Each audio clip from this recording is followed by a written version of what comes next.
Саламатсыңарбы, балдар?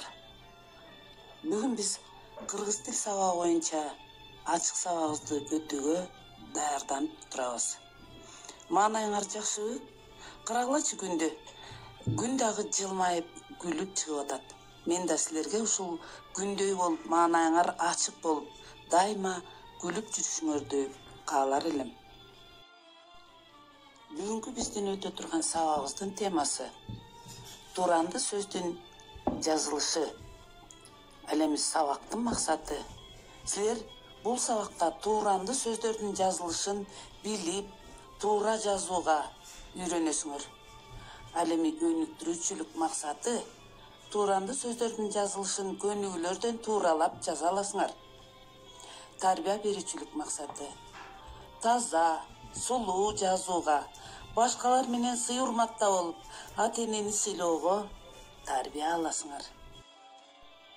Биз кадамыбызды андан ары уланталы. Өтүлгөн тема боюнча кайталоо үчүн мындай суроолор менен кайрылайын. Сөз түркүмдөрү өз ара канчага бөлүнөт? Туранды сөздү эмнени айтабыз? Туранды сөз түзүлүшү боюнча канчага бөлүнөт? Туранды сөз мааниси боюнча кандай болуп бөлүнөт?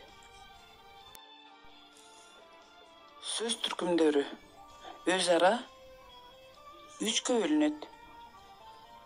Маани берген сөз түркүмдөрү, маани бербеген сөз түркүмдөрү жана өзгөчө сөз түркүмдөрү.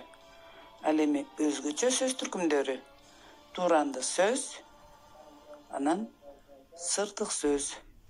Өзүңөр схемада көрүп тургандай. Туранды сөз түзүлүш боюнча жөнөкөй жана татаал болуп бөлүнөт.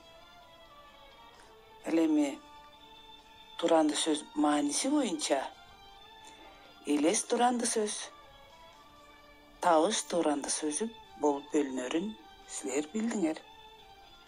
Азаматсыңар. Балдар, азыр силердин назарыңарга бир канча сүрөт берилет дагы, алардын үндөрү коштолот. А силер болсо ошолордун үндөрүн туурап айтып көргүлө.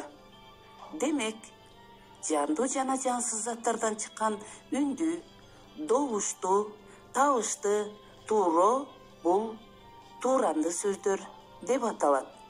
Ал эми силер дагы берилген сүрөткө карата өз оюңарды туурап айтып көргүлөчү.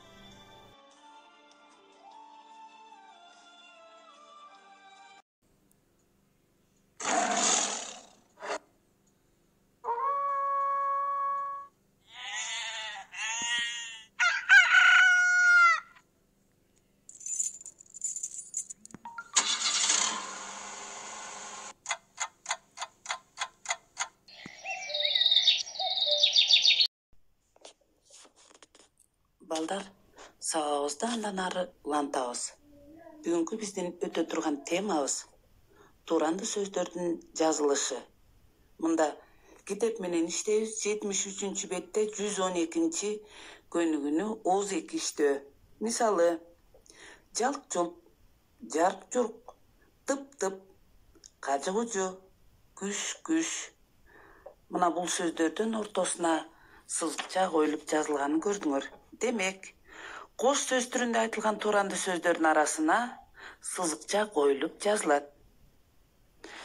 Бул табыш туранды сөздөр. Мисалы үчүн чырк-чырк, каак-каак, зың-зың жана башка.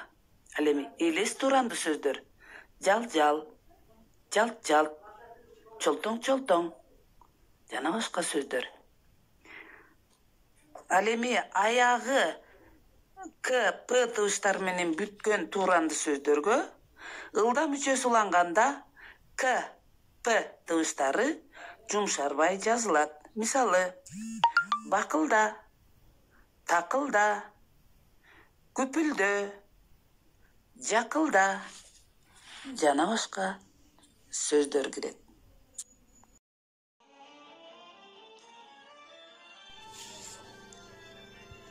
117-көнүгүнү карасаңар балдар. Өтүлгөн материалды бышыктоо жана кортундулоо мүнөзүндөгү көнүгүү. Мында анда-санда күш этип, поезд Ысык көлгө жол тартты. Мында тууранды сөз күш ортосуна өзүңөр билгендей сызча коюлуп жазылып атат. Мына ушундай кылып 117-көнүгүнү иштейбиз. Көнүгүнү иштеп бүтсөк, бүгүнкү сабагыбызды жыйынтыктайбыз балдар. Бүгүнкү сабак жактыбы силерге?